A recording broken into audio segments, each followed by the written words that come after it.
Donic Snowboards. They sent me this killer looking Donic Sabbath. I am super stoked about this. This actually, I'm holding this, man. These edges are super sharp.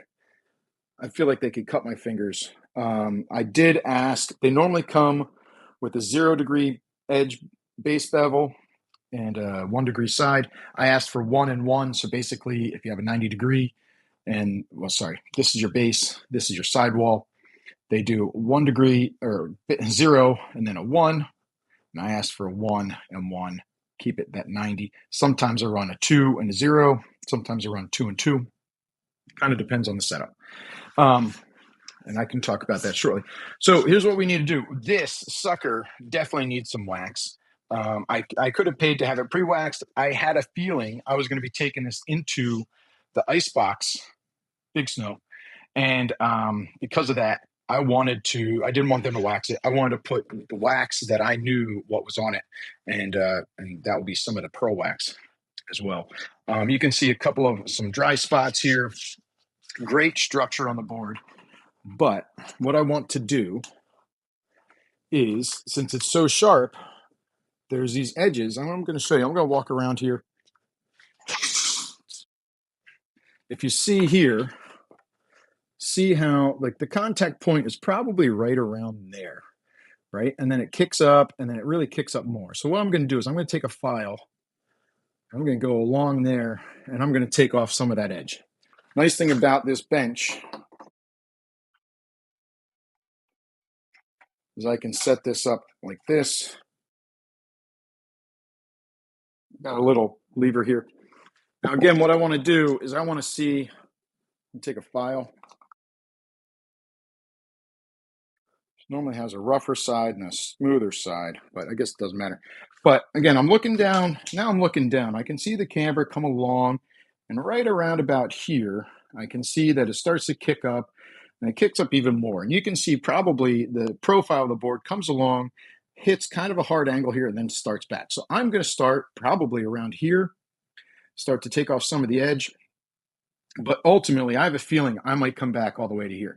I'm taking off material and I'm making it less sharp on purpose. But I want to be careful how far back I go. Personally, I don't like that catchy feeling, so that's why I'm going to do this. All right, so here we go. And I don't really care what angle it is because I'm taking it off. And to some people, this might not be the favorite thing that they like to do. But I can tell you, it's not that bad.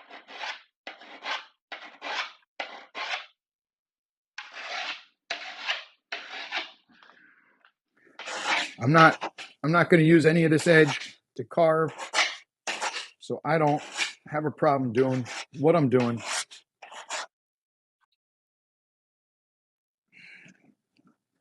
Right there.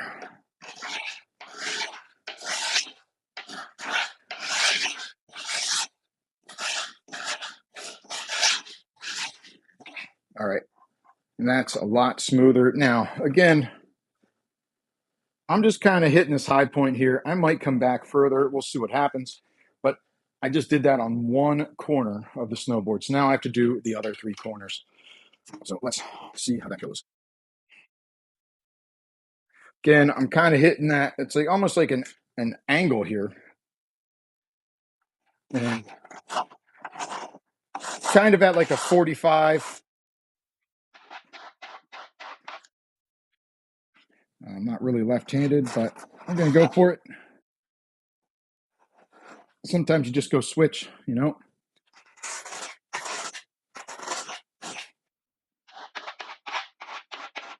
I want to stop around about there.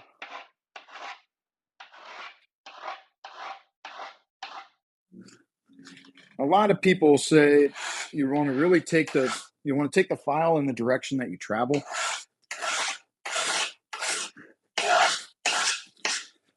It's probably true. I talked to a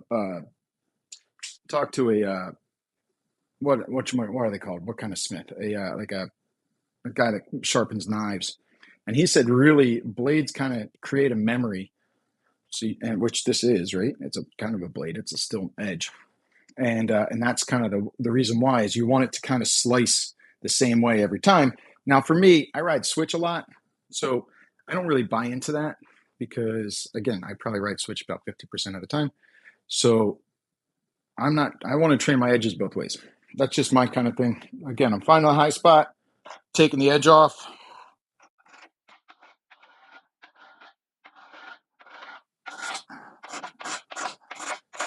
I know people that won't do this at all, and you don't have to do that. But again, for me, I feel like I really can tell a difference, and that difference to me is worth just doing this. Taking a couple minutes to do this. I guess I got to go this way.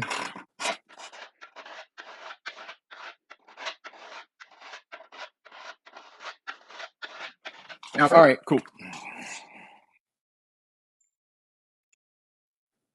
So I might have to do that a little bit more later on, but here's the important thing. If you have last year's board or a board that's already been ridden and the edges are a little bit burred up, you're definitely going to want to edge first. And I suggest an edger. They sell edgers that have 2 degrees edging on it. It's either 90 or 89. Sometimes it's 80. Sometimes it's 88. Sometimes it's 89. Depends.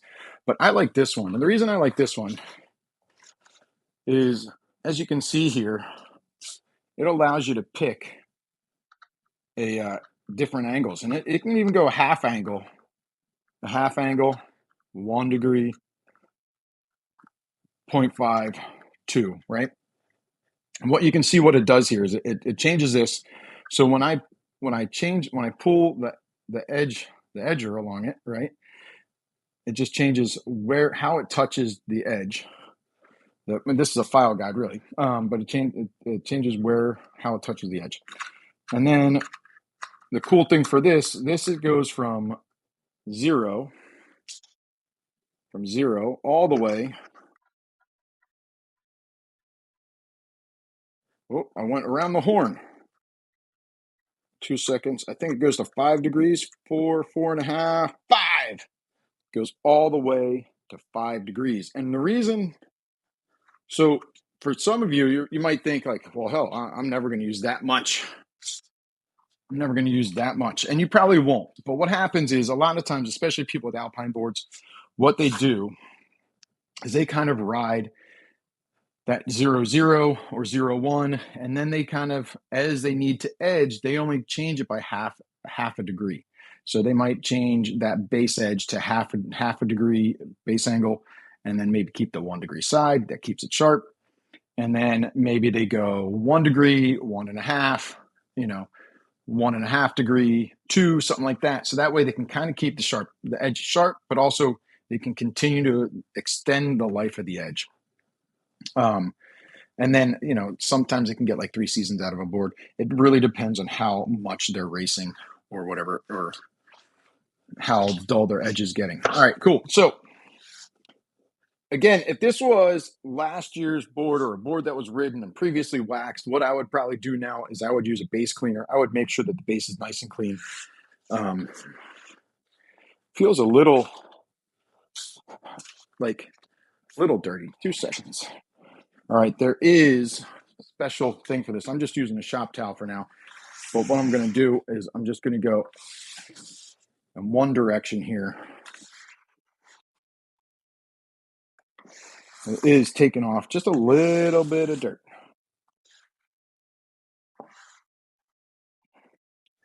And I don't know if this is just from sitting in my garage a little bit or, but I just felt a little bit of dust on the base. So the reason to use a base cleaner would be to get dirt and anything else off the base prior to doing that. Purl Wax makes a great base cleaner. I'll put the link in the description later on. You should check them out. that out. But all right, cool. Got a nice, great base now. So I can do a couple of different, I can do this a couple of different ways. I'm gonna, hopefully it's not in the way, but I'm gonna plug in right there my iron, and I'm going to heat up my base a little bit. Actually, let me just double check the colors of the wax. I'm pretty certain I have it smack dab on, but it's just worth mentioning. So by Purl, this is the Pro Ski and Snowboard Wax, and the orange is the warm. The purple ski and snowboard wax is for, let me just go through the temperature ranges. Purple is temperature range 10 degrees to 32. So you're probably using purple a good amount of the season, especially if you're a little bit further south. If you're in Vermont, I know Vermont has some really cold days, so you're probably using that green, and that's what I'm going to be using now. It's the hardest wax. It is from negative 10 degrees to 15 degrees. And this is snow temp, not outdoor temp, but snow temp. And they're a little bit different, so keep that in mind. But I'm going to be using the green wax, and then I'm going to use a little bit of the graphite because I'm going to be indoors next. It's important to be careful of what you do with your irons. This is an older iron for mine. I do need to get a newer iron. I would suggest an iron that has a pretty big, like, metal piece here. That's going to help you. I'll drop that down there. That's going to help you heat up the base a little bit more evenly. What I like to do is I like to put a little bit of wax on the base. You can just kind of rub it in. It rubs it into the pores a little bit. And then as I heat up the iron, it's going to kind of smoothen out, and it's not going to be like a dry iron against a dry surface. I do like to heat the base up a little bit. And then I use the Crayon method.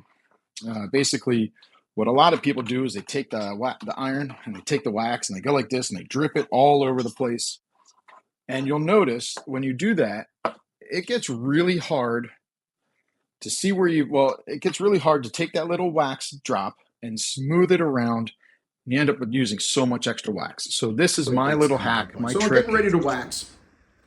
I'm going to use the Crayon method. So I've already taken my hard wax and I've rubbed it on the board. That's where this is now. Now what I'm going to do is I'm going to heat up my iron, and I'm going to smooth this out a little bit. Just get the base nice and warm more than anything. And then I'm going to use the Crayon method of hot iron, hot wax, rub it in, boom, rub it in, boom, rub it in. And what you'll notice is this is going to use a lot less wax. So let's get started on that.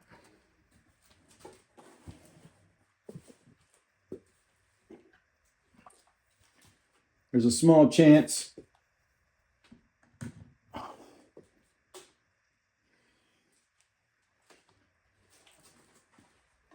All right. Now, when you ask about iron, how hot an iron should be, stuff like that, where is the setting? All right, I have mine set at like 120, but the big thing is you don't want you don't want it to smoke, which it's doing right now. So there's probably a little bit of wax like stuck in there, or whatever else. I'm normally pretty good about cleaning it off. But let's just see. I'm going to turn it down a little bit. This is previous wax. Oh, I don't want to do that just yet. What I want to do, just want to warm up the base. And you can see, hopefully you can see the base here. But what's happening, just getting a little bit warm. A little bit warm. The iron is easy to slide around, right? Hopefully you've previously sharpened your edges or went over your edges, because any burrs or anything like that is going to scratch the iron. When you scratch the iron, you're then going to potentially you could transfer that scratch to the base. In this method, I'm just trying to warm the base up, so I'm doing roughly the same thing I did when I rubbed the wax on. Another thing you could do Just start here and just go slowly. This might be a little bit on the fast side. But go slowly down length of the board. Many people will say start at the nose, go to the tail. I don't necessarily believe that.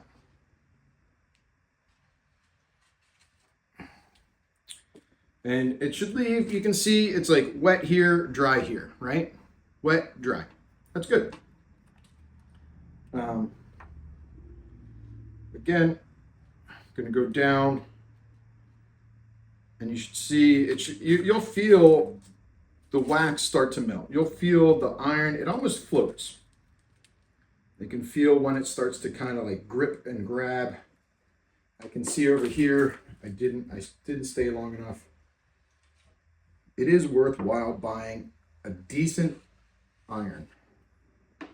You're going to want a decent iron. And the reason I say that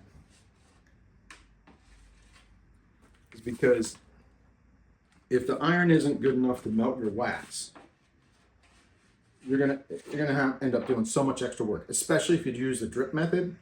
You're gonna end up with clumps of wax that you're really trying to melt and get pushed into the base, right? So when I say pushed, I really mean melted, but you know, there's a little bit of friction that's happening here, right?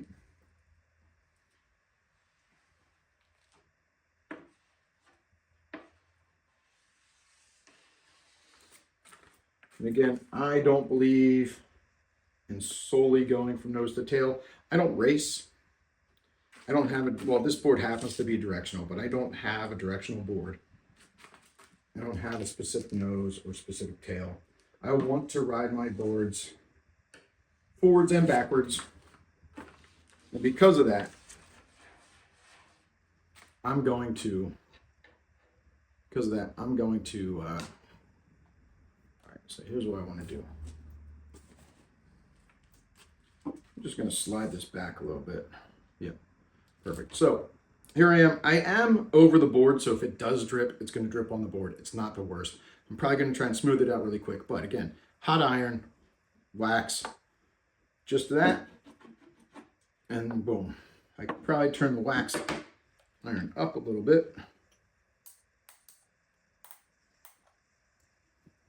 All right,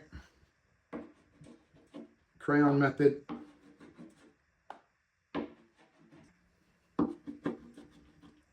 What, in an ideal world, what I'd do is I'd probably slice this into smaller pieces.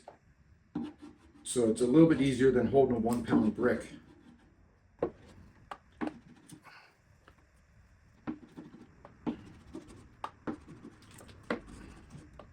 You can see I got the drips here, which is better than on the floor, right? But in the end, you'll notice it's so much easier to scrape.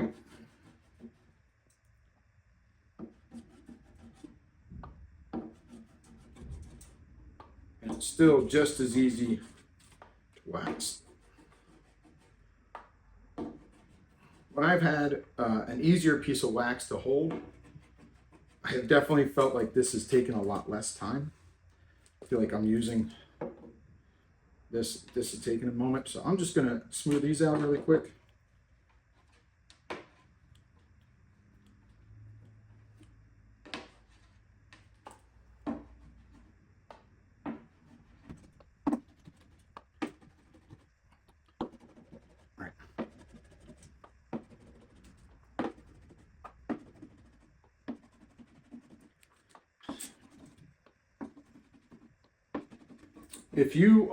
If this is the end of the season and you're waxing, I do suggest making sure there's a heavy amount of wax on your edges. It prevents your edges from rusting over the off season. However, if it's the season, it's okay if you get wax on the edge. You're going to ultimately end up scraping it off. So just keep that in mind. It's not important to wax those edges. It is important to clean up those edges and deburr them prior to waxing.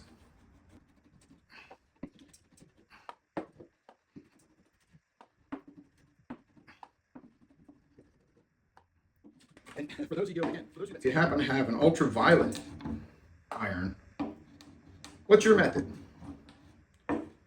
You have one of those neat little UV.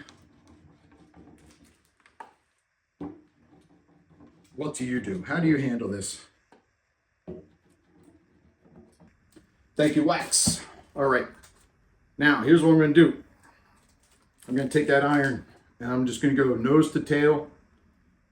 Nose to tail. And here we go. I'm not going to be as particular about the nose. I do want wax on it, but I'm not going to be particular. I want it to get absorbed in. All right, now I'm going to go nice and slow. And you can see the wax melting behind. And see how it's like a dark color, and then it quickly kind of dries. That's good. I might have actually put just a little bit too much on. See, I held the wax there, the iron there, probably just a little bit too long. But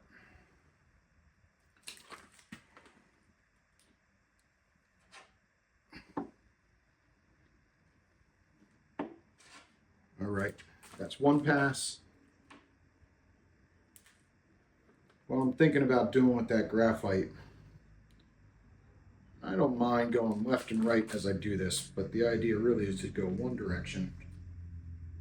And you can feel that iron float on there. It's nice.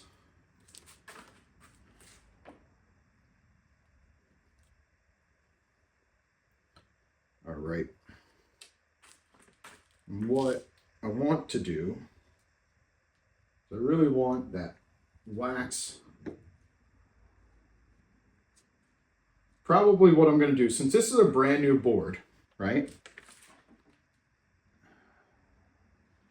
What I might do is I might let this wax cool down. I might re-wax it. I might heat the iron up a second time.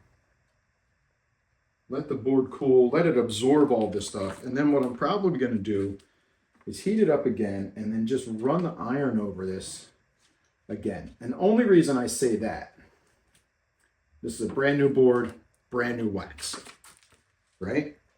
So what I want to happen is I want the base to absorb, this fresh wax. While this is nice and hot, take my rag from earlier.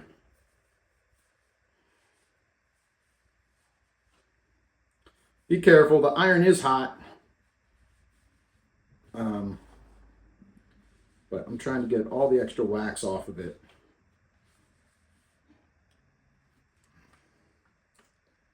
Let me unplug this really quick. So I'm currently in the garage. It's a little bit cooler in the house. So I might take this in the house, let it set up. And then what I'm going to do is, again, I think what I'm going to do is I'm just going to run the iron over it again. There is a little bit of extra wax on this right now, but I want that base to just absorb what I have on it, and then I'll probably do the prep. The only reason I'm going to run it a second time, brand new board, brand new wax. But anyway, so I'll see you. Well, it's going to seem like timeless. I'm going to let it sit for a couple hours, and I'll be back. Thanks. I'm going to use one of these nice suckers. All right, guys, had a little bit of audio issue, so this is going to be an overdub, but basically make sure you have a scraper. This is like a scraper more so made for skis. You can get a wider one that does the width of the board. You know, a lot of people say like you scrape right away. You want to, a lot of people scrape kind of the edge into the base. I like to scrape so that the angle makes like you can see here in the video. Now, right here, I am scraping the tail of the board first. Sometimes it's a little bit hard to just get that little bit. You're going to kind of scrape the board in thirds. Again, I don't really ride directional, so I'm not concerned personally about scraping from nose to tail. I do whatever kind of I see fit at the time. Scrape in thirds or quarters or whatever, and then you'll scrape again. It's nice. What you can't see off camera is I have a trash can right there that I'm dumping the extra wax into. So make sure you can, this wax is biodegradable. So if you were at the lodge and you did this in the parking lot, or it's on your board, so it's gonna wear into the snow too, but this is something that people scrape on the mountain or scrape in the parking lot. If you can, try and get it in the trash can just in case. But this is no fluorocarbon wax, biodegradable. Do not reuse this wax. Do not think, hey, I took a lot of wax off. I can save money. And I can reuse this wax. No. This wax is now dirty. It's also, like, I know people that will also tell you that melting wax makes it lose its composition. So you can see here, I'm again starting from the nose, working my way through the tail, trying to overlap those sections. Once here. That I scraped before. The way I did it. All right.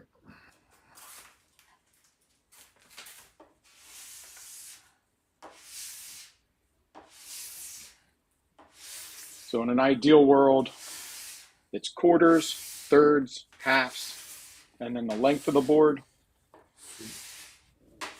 So you're scraping multiple times. I don't know if I can't remember if I want structure for the. I guess you do.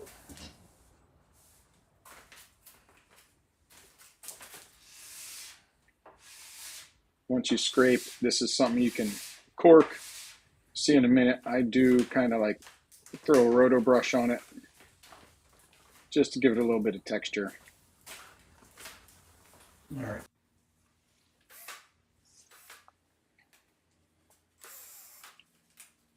And I'm not brushing very hard. I'm just taking out some of the high spots, putting a little bit of texture in. I'm not spending a lot of time, just polishing the wax more than anything. Ideally, you're doing this in thirds or quarters, thirds, halves, wholes. If that makes sense.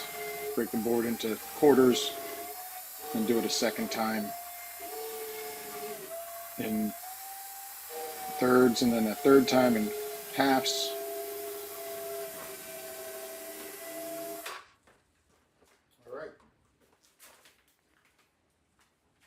After this, you'll want a rag or something to just got off all the dust.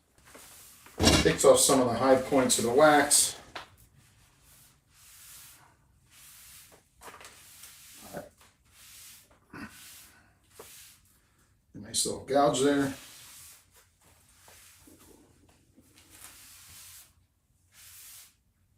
Just makes it, kind of polishes it, makes it a little shinier.